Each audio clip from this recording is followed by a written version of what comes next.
Hello there guys, and welcome to another one of my reviews. We're working hard over here to bring you the newest cars on the market, and today we are going to talk about Volkswagen Tayron. Now this is not exactly a brand new model, but I just got my hands on it, so we're gonna discuss it. And for many of you, this might actually be a brand new name. It depends on where you're watching from, because the Tayron name is not exactly at its first rodeo, so to speak. You see, a lot of European and US car makers are making cars specifically for the Chinese market. And the Chinese market has some very interesting requests. In China, it is a sign of respect to offer your passengers as much room as possible. And that's why extra long versions of certain cars are made available on the Chinese market by European car makers. So that's why we have a long wheelbase 3 Series in China. That's why we have a long wheelbase 5 Series in China, and so on and so forth. Now, when it comes to Volkswagen, they introduced in 2018 a long wheelbase Tiguan, which on the Chinese market was sold as the Tayron. Exactly as you see spelled out over here on the front door card. That was actually the first generation of Volkswagen Tayron, but it was a China-only model. In other parts of the world, that car had a different name. It was the exactly same car, but it was sold under the Tiguan Allspace name. That's what we basically have right here next to me. This is a long wheelbase Tiguan, and from now on, including in Europe, it will be sold as the Tayron. Still, this is not a global ordeal, because in the US, this car, the Volkswagen Tayron, will be sold as the Tiguan.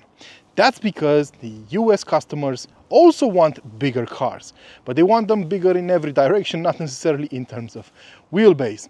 And since the regular Tiguan won't be made available in the US, they will get the Tiguan, but actually it will be a Tayron. Kind of complicated, actually it's really not. So depending on where you're watching this video from, welcome to my review of the Tayron, or welcome to my review of the Tiguan if you're watching from the US. Now, the Tiguan has been a very successful car for Volkswagen. It is their offering in the very competitive C-segment crossover segment. Even though it has been on the market for quite some time, the Tiguan, at least over here in Eastern Europe, doesn't seem all that popular. And I did a review of that car nearly 1 year to the date today. Today we are talking about its bigger brother, and we're going to dissect it in every single way. We're going to talk about the exterior design, what's under the hood, and so on and so forth. So, as I already mentioned, this car is built on the same platform as the Tiguan. It's called MQB Evo, and it is also underpinning cars like the Skoda Kodiaq, which is basically the brother of this car, very close in every single dimension. It's also underpinning cars like the brand new Passat, like the new Tiguan, as I also mentioned, like the new Skoda Superb, like the new, I don't know, a number of other models in the range. So if you're looking at this car head on, you probably won't notice any differences compared to the Tiguan, because there aren't any. So the nose has been streamlined to make it as efficient as possible. So on this car in particular, we have the R-Line package, which makes it a bit more aggressive up front. We have a more aggressive bumper, right, with these huge air intakes on the sides, fake air intakes, right, with the R logo in the grille and so on. So it's a quite aggressive car. Everything has been blacked out, by the way. We have an optional package for that, and we have the most advanced headlamps Volkswagen has to offer. They have been taken straight from the Touareg, and we have the IQ Light technology on this particular car.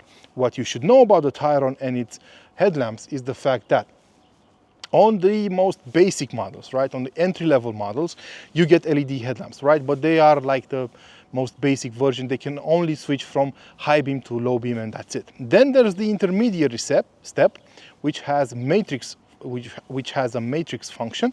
You all know what that is, right? And then you have the matrix HD function, which is more precise in cutting out, shadows around the cars in front and on the other side of the road. And it can actually project information on the road in front of you, and it is actually very impressive in the way it works. Now, should you buy these lights? Well, that would depend on how many miles you do outside the city limits at night. If you're going to spend most of your time around town, don't bother getting the most expensive lights, right?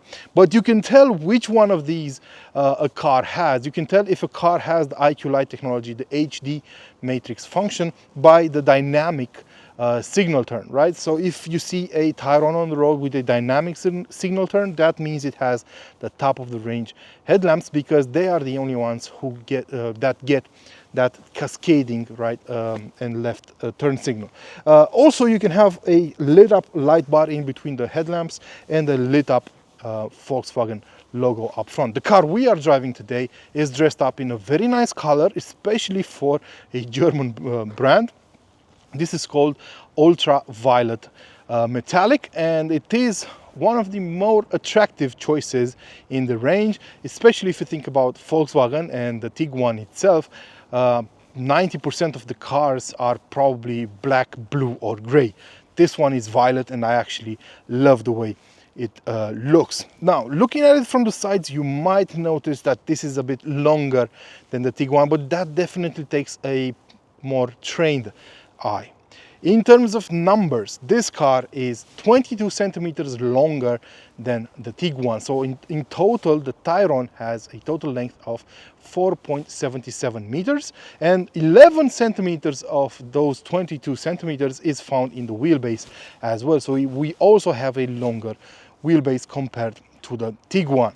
But if you don't have a keen eye, it will just look like a regular Volkswagen. Now, since this car is an R-Line model, we do have glossy highlights, surrounds for the front fenders and the rear fenders, whereas on the less expensive models like Style, Elegance and so on, you will have matte surrounds over here above the wheels, right? So that's another difference you should keep in mind. Also, if we're to talk about the wheel sizes you can have the Tayron with 17-inch wheels, which are like the basic ones, 18-inch wheels or 19-inch wheels, depending on the equipment and the model you go for. And optionally, you can go for 20-inch wheels like the ones we have over here on this car. Now, naturally, they will fill up the wheel wells rather well.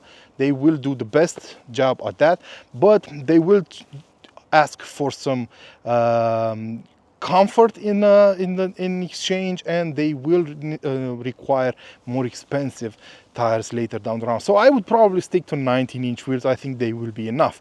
If you're paying close attention, you might also notice that on the front left fender we do have a charging port over here, and optionally, you can have a fast charging port on this car that can hook up to a CCS charger in Europe, a fast charger, a DC charger if you will, and can replenish the battery with up to 50 kilowatts. We're going to talk about that when we talk about the tech specs. Also, I like the fact that the doors cover the door sills, and that means you won't ruin your trousers when getting in or out of the car. And we do have a rather huge door in the back. This is bigger than on the Tiguan, by the way, where the front doors are exactly the same.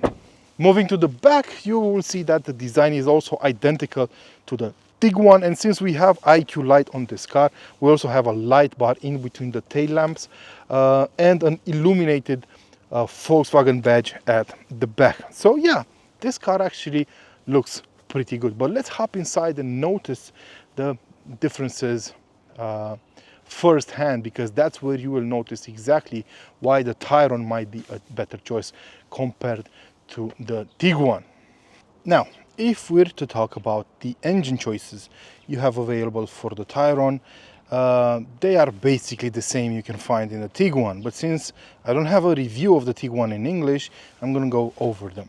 Now, the choices you can have depend on the market you're in. So, of course, in the US, diesels won't be available, and I'm guessing a lot of other differences will be noticeable in other parts of the world. So, the range starts with a 1.5 liter mild hybrid setup, with 150 horsepower, a rather standard ordeal, and I think that might be a bit underpowered for this car.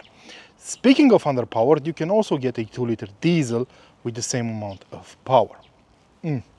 I don't think if I would go for those two. Then you move up a notch and you go to the 2-liter petrol engine, which can have 204 horsepower or 265 horsepower.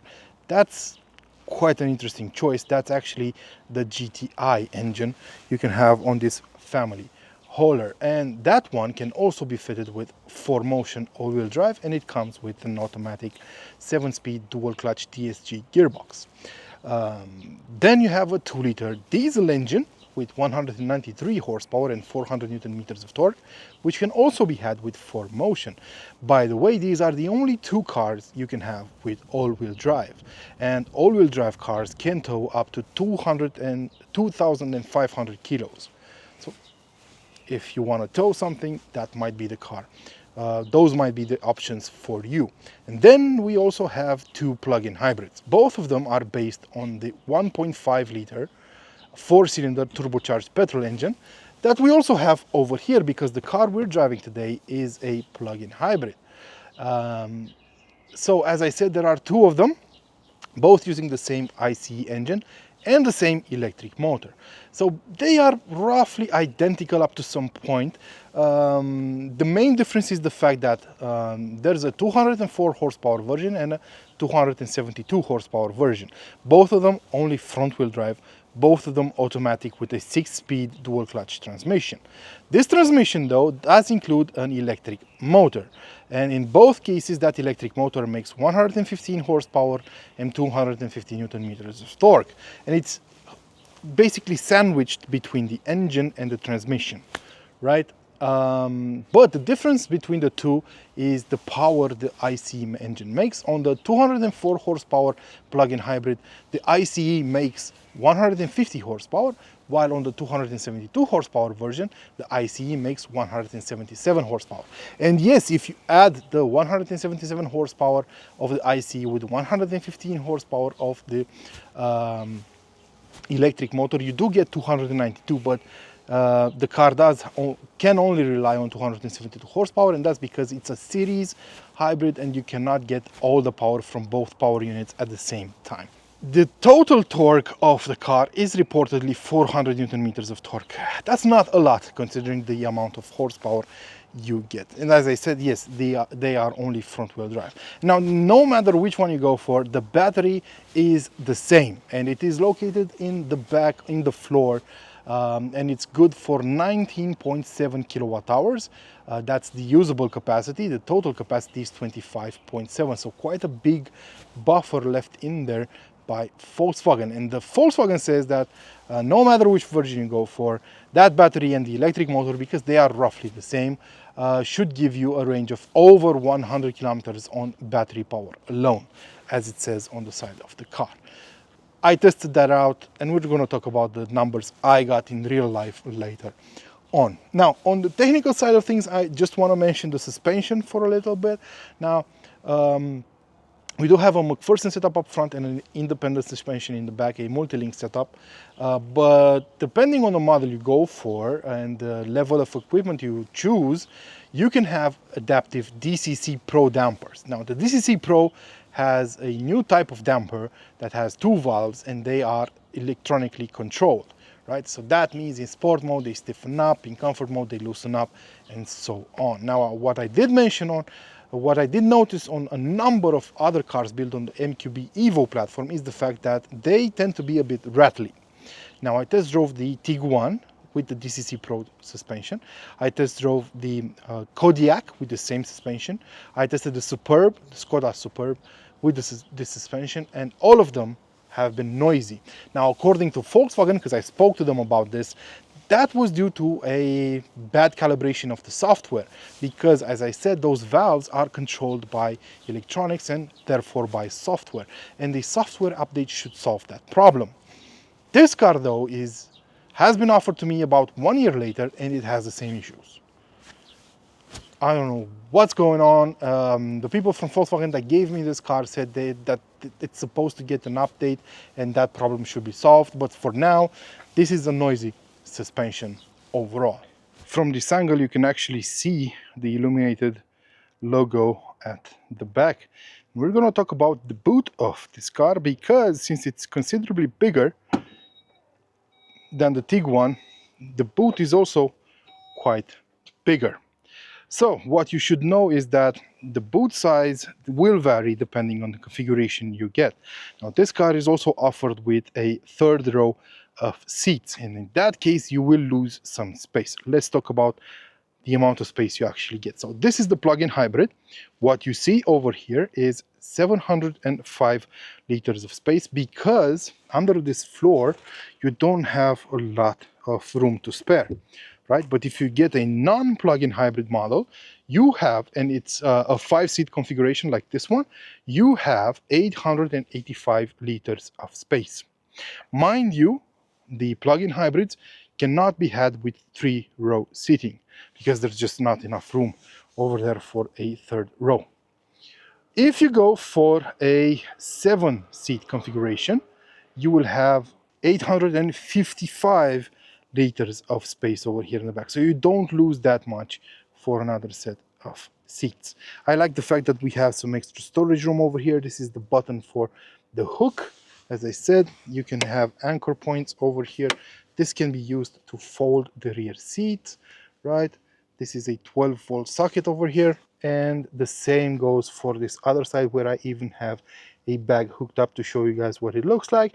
Another button for folding the rear seats and some more storage space. So that's what you get. You also have those 40-20-40 splits for the rear bench, right? And the boot is actually electrically operated on this model because this is an R-line version, right?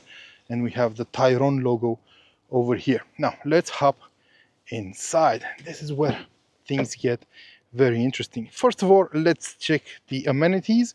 We do have a blind over here, a sun blind, and these materials are not exactly premium. This is very cheap plastic. I don't like it, even on this car, which is quite expensive. This is gloss black material. It will get scratched, and I actually like these door handles that are anthracite gray, right? This is Alcantara. This feels nice. We have a contrasting blue stitching over here, the speaker for the Harman Kardon system, and soft touch materials, except for this whole area down here, which is hard plastics. But at least we do have felt for the inside of the door cards, of the door pockets. Now let's check the rear bench. So what we have here is a combination of real animal leather and synthetic leather on the sides. It's quite an interesting mix.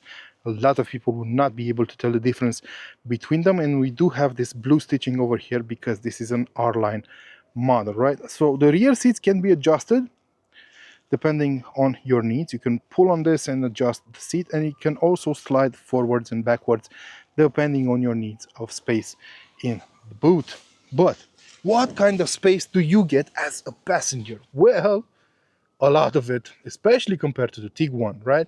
So this is my comfortable driving position, and I'm about 6 feet tall, and this is the amount of room I have left in the back. I think there's at least 15 centimeters in here, right? Some storage space. Let's check the headroom. Plenty of headroom as well, and we do have a sunroof on this car that's currently closed. Right, there's a transmission tunnel because, as I said, this platform was designed for all-wheel drive systems as well. We do have 2 USB-C ports, a separate climate control screen. It's turned off right now, but if it was turned on, you'd have a number over here because you can set up the temperature for the rear passengers separately. And we do have heated seats in the back, and this is the dashboard, just like you would find on the Tiguan, just at a different scale. So let's check out what the front end brings to the table.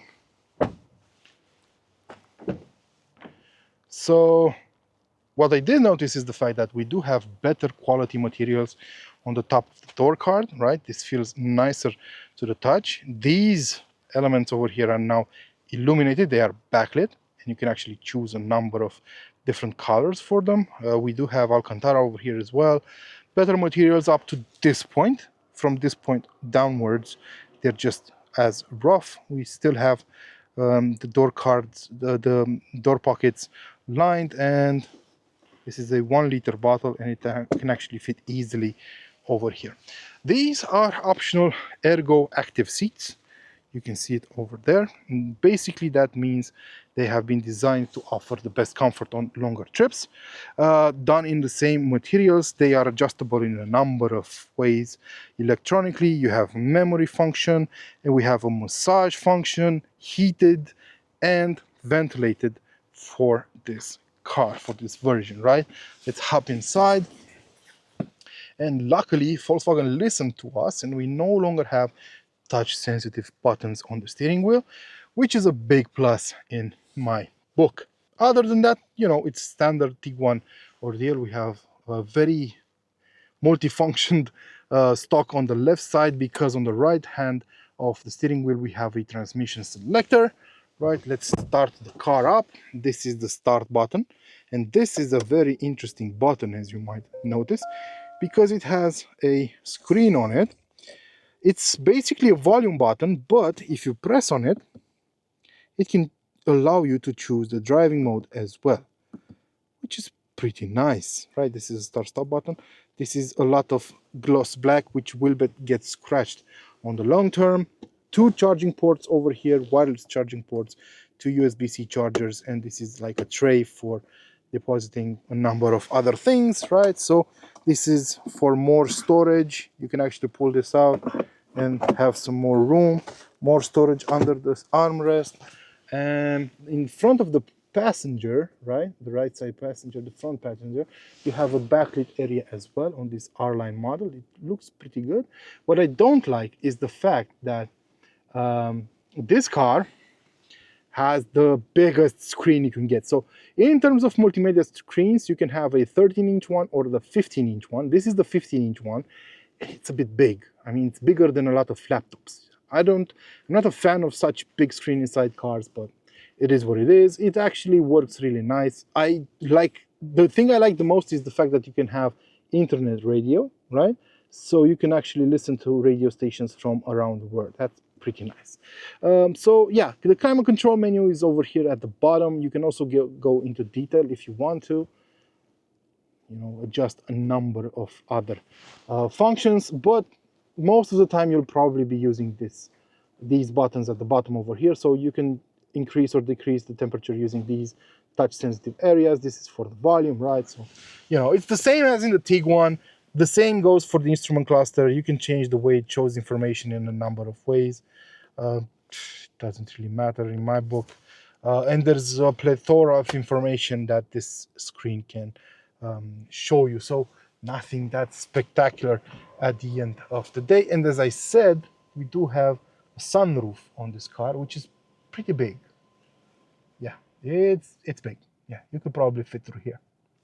This is what it feels like to set off in the Volkswagen Tayron, because in this configuration, this is a plug-in hybrid, right? But even if you go for a mild hybrid, setting off will most of the time be done electrically, but of course not for such long distances. However, we are at the end of the day inside a plug-in hybrid model, and that means you should be charging this car as often as possible, because that's the whole point of plug-in hybrid models. They are meant to offer you the chance to experience the best of both worlds. So if you charge it daily or as often as possible, you should be able to do your daily routines electrically. So basically you would experience what an electric car is offering. At the same time, whenever you're going outside the city limits on a longer trip for a, I don't know, vacation, a holiday or something like that, you won't have to worry about recharging the car, because it's not an electric car, it's a plug-in hybrid. So therefore you will still have an ICE engine under the hood, which basically means you just have to replenish it at a normal gas station. Of course, there are some trade-offs.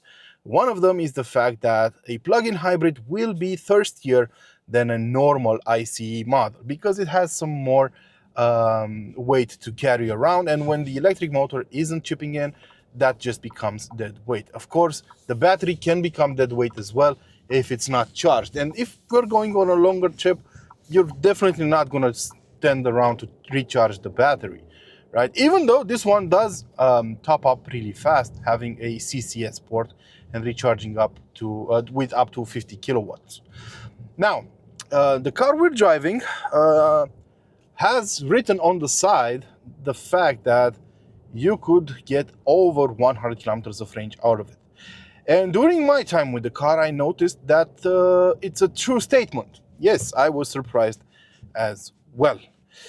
Admittedly, I'm doing this test on rather perfect weather. So the temperature outside is around 24, 25 degrees Celsius. So it's absolutely perfect for testing the energy efficiency of an electric car, or maybe a plug-in hybrid like the one we are driving today. But even so, I got a range of about 105 kilometers with a full charge, which is pretty good in my book. I think that would cover most people's driving scenarios. I don't think a lot of people have a daily routine that covers more than 100 kilometers constantly, right? So that's pretty impressive in my book.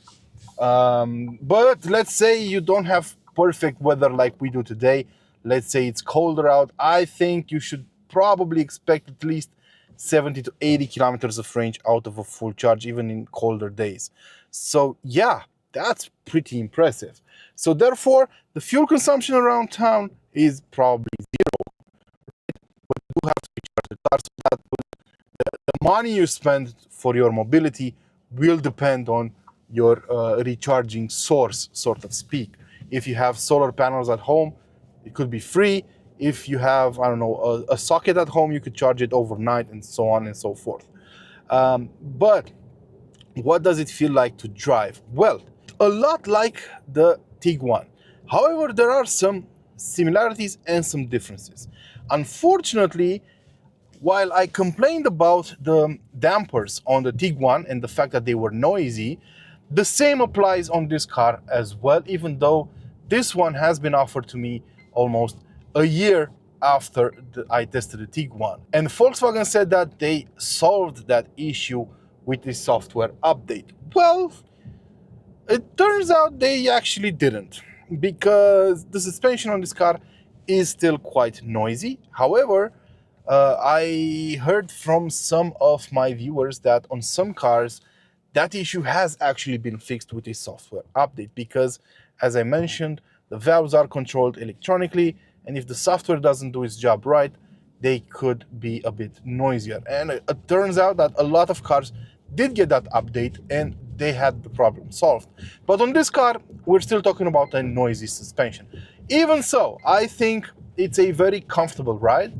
I only kept the car in comfort mode. I didn't go into sport mode because even though you do have 272 horsepower at your disposal, it doesn't really feel like such a fast car at the end of the day. 0 to 100 is done in 7.3 seconds, so it's not a terribly fast car, and you do have some wheel spin whenever you press on the gas pedal a bit harder. So I don't think this is actually a sportier car in any way. I think if you want a sporty experience on board of this car, you should probably go for the one with the 2-liter 265 horsepower and all-wheel drive. I think that would be the one to get.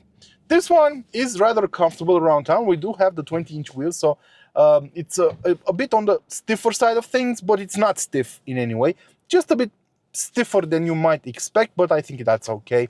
And it's very well sound insulated. I noticed that in the configurator, this car has an optional feature tacked on, which is the soundproofed glass, which is supposed to decrease the noise inside the cabin by about 4 decibels compared to a normal, let's say, Tayron without this option fitted. What I can tell you is that around town, this definitely cocoons you from all the noises you hear in a busy city, right? And driving this car around a busy city is actually pretty easy, but you do have to get used to its size, especially if you're coming from a C-segment crossover. So let's say you had a Tiguan, your family grew in size, so maybe you had another kid or two, so you want to get a Tayron, right? compared to the Tiguan, this will be a bit trickier to drive because, as I said, it's 22 centimeters longer. And in the wheelbase, you have about 11 centimeters more. So that means the turning radius is worse, 12.8 meters compared to the Tiguan's 11.4. So parking this car will be a bit trickier. And you do have to mind its size if you're used to a smaller car. But it's not that huge. If you want to picture it in somehow in the Volkswagen range, this is basically fitted between the Tiguan and the Touareg, right? So it fits right in between them, and it does have a 7-seat option like the Touareg. It has all the technology the Touareg has, but it's a more compact car overall. So yeah, around town, I think you will be pretty happy with it. Once the battery is depleted, but I think that's not going to be the case very often because you will recharge the car. But if the battery depletes, driving the car feels like a normal hybrid, right? Because the battery always has a buffer left over. It's never completely drained. As I said, the usable capacity is 19.7, but the total capacity of the battery is 25.7. So you have about 6 kilowatt hours of buffer in the car. That means you always have maximum power if you need it, and the car will drive like a hybrid. So setting off will be done electrically. The internal combustion engine will kick in after a while. Keeping a certain speed can be done electrically. Decelerating can be done without the internal combustion engine. So you're basically recuperating energy back into that battery, and so on and so forth. So it's quite an interesting way it works. The same goes for every other plug-in hybrid on the market. What I did notice is the fact that sometimes when the car switches from ICE to electric power, you do feel a hiccup, right? So you do feel like the engine is sort of awoken from a deep sleep. It kicks in with a rumble, but that only happens randomly and not too often. Yet again, the same goes when switching off and switching back to electricity. So there are some hiccups over here, but they're not all that often met. And at the end of the day, as I said, you will probably be using this car running on electricity for most of the time, because that's why you bought a plug-in hybrid, not for the tax rebates, right? But what about outside the city limits? Is this car punchy enough for any sort of situation? Well, if you ask that sort of question, you most likely either don't know how a plug-in hybrid works or forgot that this is actually the most powerful version you can buy, even more powerful than the one with the 2-liter 265 horsepower engine under the hood, right? The reason I'm saying that is there's no way you could be lacking in power when we're talking about 272 horsepower. Now, when going outside the city limits, the energy consumption and the fuel consumption will depend on whether you left with the battery charged or completely discharged. If you're living with a full battery, the fuel economy will be great, at least for the first 100 to 200 kilometers covered, because you can switch into hybrid mode, right? The car will naturally launch in E mode. That means it will use electricity as much as possible whenever setting off. But you can actually use hybrid mode. In hybrid mode, the car uses the two power sources combined to offer a good mix of performance and fuel efficiency, right? So in hybrid mode, most likely you will be using a lot of electricity, and that will drop the fuel consumption. But I tested this car with a completely depleted battery on the highway like we are right now, and the average energy consumption, the average fuel consumption was 6.5 liters per 100 kilometers covered. And I think that's pretty good for a car this size with this kind of power, right? I expected more, to be honest. I expected it to be closer to 8.5 from my previous experience with similar cars, because on the highway you will be relying mostly on the ICE engine under the hood, that 1.5 liter, and the electric motor will also kick in whenever you are doing some kind of overtake, because even though the battery might show it's completely depleted, it still has a buffer, right? So let's do a test right now. So I'm going to slow down to about 100 kilometers an hour, and I'm going to try to do an overtake up to 130, right? Let's go. 110, 120, 130. That's it, right? That would not be possible if we were relying on the petrol engine alone. That would not be as fast as it just was, right? So it's obvious that I don't even have to talk about this, because the car actually shows you where the power is coming from, right? So this is the energy flow around the car. Right now we're recuperating energy because we're decelerating, but I'm gonna put the car back on cruise control up to 130 kilometers an hour, and you'll notice that it uses the IC alone to power. But let's see what happens when I accelerate hard. See how energy goes from the battery to the electric motor, and it helps it out. It helps the IC to push the car forward even faster. So that's how this system works. So you won't have any issues outside the city limits. I think the car is pretty well sound insulated. I used my decibel meter and it showed an average of 79. I think my app is broken, because every single car I test drove was between 78 and 81 decibels. So they can't all be that close in between them, right? So yeah, I actually like the cruise control system as well. It's very refined, keeps you in lane rather nicely. It can read the lanes very good, and it keeps you right in the middle of them. And I think it works brilliantly whenever you're trying to change lanes. It brakes rather predictably. Some systems are braking too soon or too early. Some systems are braking too late, and they can be a bit jumpy. But on this car, the systems actually work pretty good. But I'm guessing that could change in bad weather. I didn't drive this in bad weather. All I had was this clear blue sky situation throughout my entire testing cycle.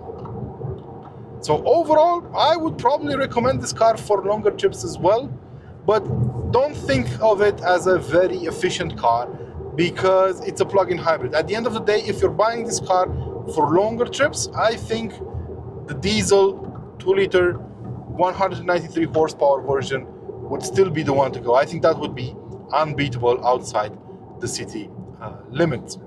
So what's the takeaway regarding the new Volkswagen Tayron? Does it deliver on its promises as written over here, not in your language, of achieving an electric range of over 100 kilometers? It does. Of course, it will depend on certain parameters, but I think you will be able to achieve 80–90% of this claim easily. Is it a good product? I think it is, but I think you should really think about the reasons why you're buying this car, because this is nothing more or less, as I kept saying, than a longer Tiguan. So if you're buying this instead of a Tiguan or a C-segment crossover, you might want to think about the reasons why you're doing it. Do you need the extra space? Do you need the extra seats in the back? So on and so forth. And once you've figured that out, you need to think really carefully about the way you configure this car. Because yes, it has all the technology the Touareg has, the most advanced headlamps and everything in between, but you really need to think about the way you're going to use this car, and if you're actually going to use all these features, and if you're going to need them, right? So this car, fully spec'd, is about 70,000 euros, but depending on the market you're in, it will depend, of course. There are some discounts offered by the dealer, and you could actually take this home for about 58,000 euros. I know it sounds like a lot of money, but I think that discount is quite consistent, so it will help out a lot. What cars are true competitors to this one, so you can get a better grasp of where it stands? Well, we have the Skoda Kodiaq, which is basically the same car with a different badge on it. It's quite popular in Europe, so that could be a rival. We have, to some extent, the Toyota RAV4 or maybe the Nissan X-Trail. That's actually quite the closest rival to this car. Which one would you pick between these four models? Is the Tayron the best choice out there? Let me know what you think in the comments below. And until next time, of course, don't forget to feed your passions. Ciao.